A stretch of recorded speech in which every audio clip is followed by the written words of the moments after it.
Kothamangalam block പഞ്ചായത്തിലേക്ക് 2 ഡിവിഷനുകളിൽ LDF-ഉം UDF-ഉം നേരിട്ടുള്ള മത്സരം.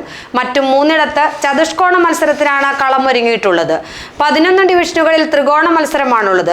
ആകെ 49 സ്ഥാനാർത്ഥികളാണ് മത്സര രംഗത്തുള്ളത്. ഒരിടത്തും സ്വതന്ത്ര സ്ഥാനാർത്ഥികളോ റിബലുകളോ ഇല്ലെന്നതും പ്രത്യേകതയാണ്. കോതമംഗലം ബ്ലോക്ക് പഞ്ചായത്തിൽ 16 ഡിവിഷനുകളാണുള്ളത്. ഇതിൽ കീരമ്പാറയിലും പല്ലാരിമംഗലത്തും 2 സ്ഥാനാർത്ഥികൾ വീതമാണുള്ളത്. കീരമ്പാറയിൽ LDF-ലെ റമ്മി ബോസും UDF-ലെ റാണിക്കുട്ടി ജോർജും നേരിട്ട് ഏറ്റുമുട്ടും. LDF-ഉം UDF-ഉം നേരിട്ട് ഏറ്റുമുട്ടുന്ന മറ്റൊരു ഡിവിഷൻ പല്ലാരിമംഗലമാണ്. ഇവിടെ LDF-ലെ KR രതീഷും UDF-ലെ രാജേഷ് കുഞ്ഞുമോനുമാണ് സ്ഥാനാർത്ഥികൾ. ചെറുവട്ടൂരിലും പൈങ്ങോട്ടൂരിലും ചതുഷ്കോണ മത്സരമാണ് നടക്കുന്നത്. 3 മുന്നണികൾക്ക് പുറമെ 2020-യുടെ സാന്നിധ്യമാണ് പൈങ്ങോട്ടൂരിൽ ചതുഷ്കോണ മത്സരമാക്കിയത്. അഡ്വക്കേറ്റ് ചാൾസ് പോൾ വാട്ടപ്പിള്ളിലാണ് 2020 സ്ഥാനാർത്ഥി.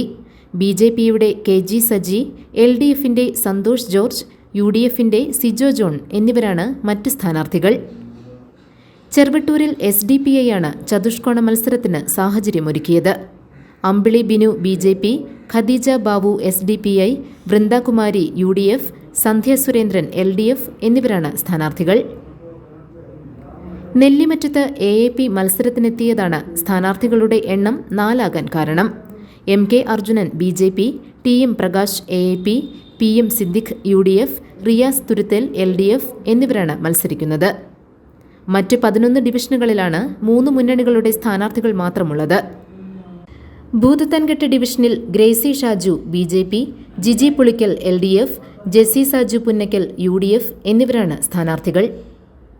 Idamalayar Asha Sreekumar BJP, Binsi Mohanan UDF, Shanthamma Pius LDF, Kuttampuzha Chinchu P Abraham UDF, Mumtaz Reji LDF, Shaiju Balakrishnan BJP, Pothanikkad Jacob Varghese UDF, Baby Joseph BJP, Wilson Illikkal LDF, Varappetty EM Ajas LDF, PK Chandrasekharan Nair UDF, Rajin Kumar BJP, Kavalangad Kumari Balakrishnan BJP, Megha Shibu UDF, Lissy Joy LDF, Nerimangalam Jayamani BJP, Priyanka Tommy UDF, Lissy George LDF, Elambra advocate Anju K Murali BJP, Ranjini Ravi LDF, Sreedevi Babu UDF, Pindimana SM Aliyar LDF, Vijoy UDF, Sanal T Vijayan BJP, Nellikuzhi Mini Madhu BJP, Rahna Nooruddin UDF, Sreechithra Sreenivas LDF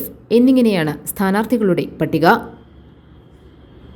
news desk GTV news.